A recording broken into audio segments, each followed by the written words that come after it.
Are you sure you are doing your one-on-ones with your staff the right way? And if you're a senior leader, are you sure that your management team are doing their one-on-ones with their staff the right way? If you'd like to know how to do one-on-ones with staff the right way, then you're in the right place. I'm Gary Ryan from Organisations That Matter, and you're on the Moving Beyond Being Good podcast, episode 204. Let's go. Hi folks, welcome to the Moving Beyond Being Good podcast by Gary Ryan from Organisations That Matter. In this podcast, Gary shares everything about servant leadership, service leadership, authentic leadership, how to create high performance cultures, service excellence and life balance. Here's your host, Gary Ryan. Welcome folks. So, one-on-ones, how often are you doing them? And are you doing them the right way? Here's what we recommend. Now, before I get into the detail, I want to acknowledge Grant Cardone, Sherry Hamilton, Jared Glant, Brandon Dawson, and Natalie Dawson. As with me being a 10x performance coach, they are the ones that have created this structure that I'm going to share, and I want to acknowledge all of them for this unbelievably good information. Now, it's really, really important that you have very clear targets that everyone in your organization are working towards, and that they have clear targets themselves that they are working towards that have been cascaded from your annual goals, which are really ideally coming from your 5-year plan. So there's a big cascading effect here. You'd be amazed at just how many people we coach in business, senior leaders and business owners, who are not conducting one-on-ones with staff at all, and then wonder why the staff aren't doing what they want them to do, certainly not performing to the level that they want nor expect. So this little 6-step meeting process is going to help you along the way. So the first part is, for full-time staff, we recommend that you are doing this once every 2 weeks. So it's once every 2 weeks for 30 minutes maximum. You start with what we might call a little coffee chat, quick hello, see how things are going, but literally keep that to 2 minutes and then get straight into step number 1, which is, how did you go with the actions that we agreed you would do last time?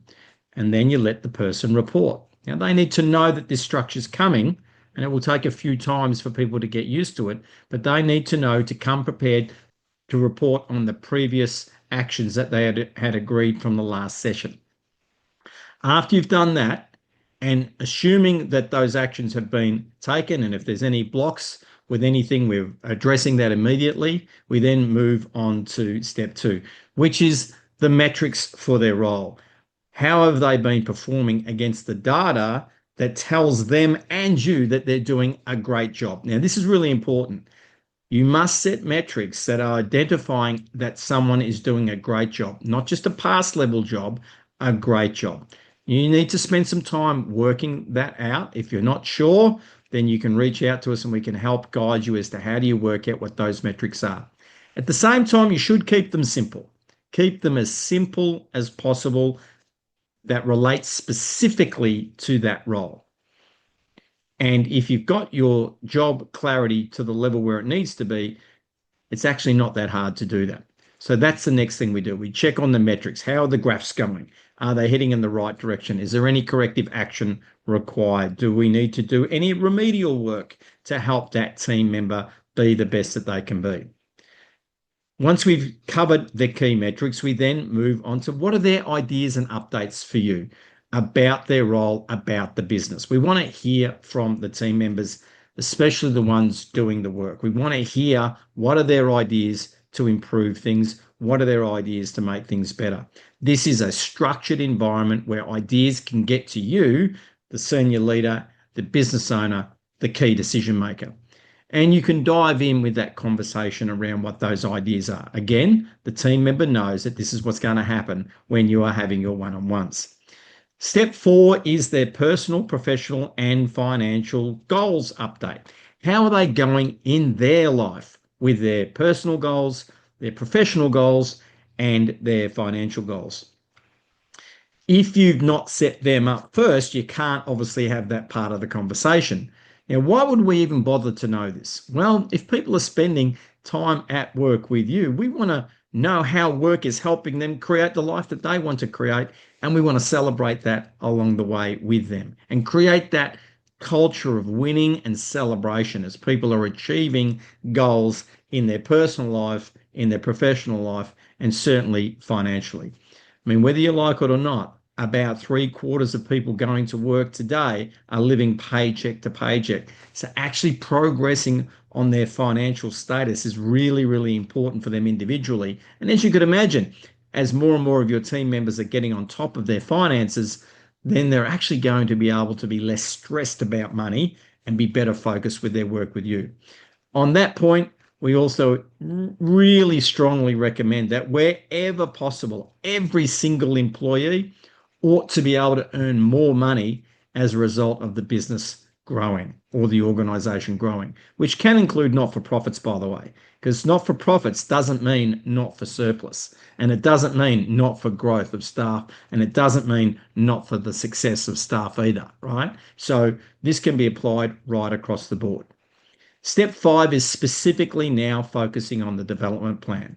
So while we do have the professional aspect of their PPF in step 4, that's at a more global level. The development plan is really very specific to the current role that they're doing and how they can continue to improve in that current role. Have they booked in? Have they scheduled the training that we agreed that they were going to do? What training has emerged that they need to do to help them be in this job? And again, this is where we might reinforce something from possibly their metrics or the lack of actions taken that we need to put into their development plan for immediate attention for them to upskill. And then finally, as we've been going through this meeting, in step 6, we review the actions that are required for them to take over the next 2-week period, ready for them to report back as the first step in the next session. So you can see there's a nice cycle to how we do this meeting program. So there you have it, folks. A 6-step process should only take 30 minutes. Literally set a timer so that it only takes 30 minutes. Let everyone know these are going to get done in 30 minutes. We're going bang, bang, bang. We're being very respectful of everyone's time.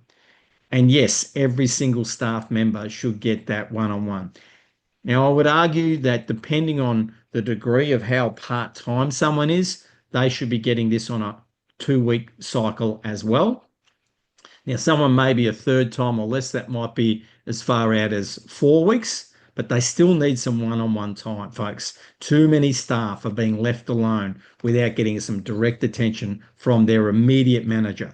And that's the final point I'd like to make in this session, folks, is that it should be the person's direct manager whom is having these one-on-ones with them. There needs to be, every single staff member needs to know who is the one person that I report to.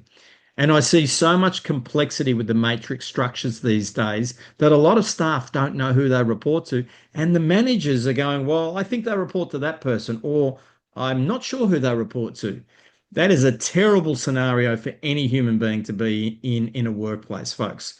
One person, one manager. Be very, very clear about who that is. Yes, they might deal with other people in the organization. Of course they will. But they still need to have one manager. And that one manager has to work with that staff member about how they coordinate their relationships and potentially some metrics that relate to other senior leaders that they might be reporting to.